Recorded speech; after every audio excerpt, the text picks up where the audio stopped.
Bonjour et bienvenue sur le podcast de la chaîne, et aujourd'hui je vais te parler d'un des plus gros challenges que beaucoup de gens et de beaucoup de personnes rencontrent en fait au travail. Alors que tu sois entrepreneur, que tu sois un salarié, que tu sois tout simplement à ton compte, tu vas voir qu'il y a un gros challenge qui va t'arriver, c'est qu'il va falloir que tu sois capable de gérer les gens qui t'entourent. Alors je parle pas de tes salariés ou je parle pas en fait d'autres choses, je parle des gens qui vont venir te solliciter, des gens qui vont te demander est-ce que tu penses que ça c'est bien, est-ce que tu penses que je devrais faire ça.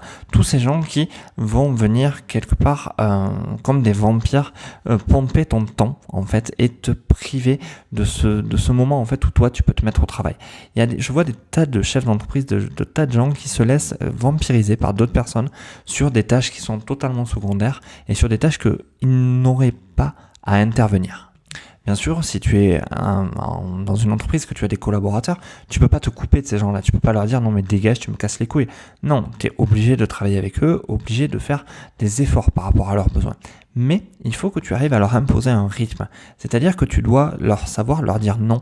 Non, ce n'est pas le moment que tu viennes me poser ta question. Reviens dans une demi-heure, ou non, je ne vais pas te répondre, je reviendrai vers toi dès que j'aurai fini ce que je suis en train de faire.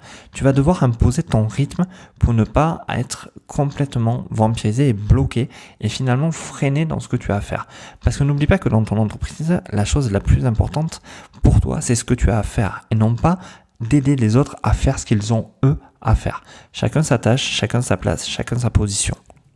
Et surtout, c'est que ça va pouvoir augmenter ta productivité, tu vas pouvoir créer beaucoup plus de choses, tu vas pouvoir faire vraiment tout ce que tu as à faire et après consacrer du temps aux gens qui en ont besoin.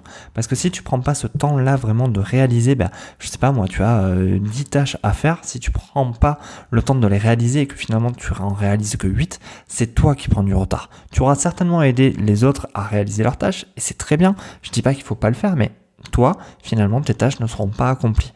Et ça, c'est aussi valable que tu sois le chef d'entreprise ou que tu sois simplement salarié. Tout ça, ça t'arrive au quotidien. Et ça, il faut vraiment arriver à le maîtriser. J'espère que cette petite approche au niveau de la maîtrise et de la vampirisation du temps a pu t'aider. Je t'invite vraiment à le mettre en pratique, à savoir dire non aux gens. Au début, ils vont être un peu fâchés, ils vont râler un petit peu, surtout si tu as déjà laissé ces gens-là entrer justement dans ce mécanisme.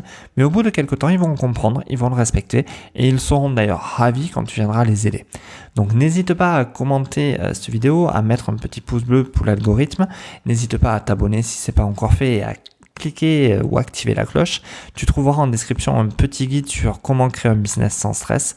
Et sur ce, je te remercie et je te dis à bientôt. Au revoir.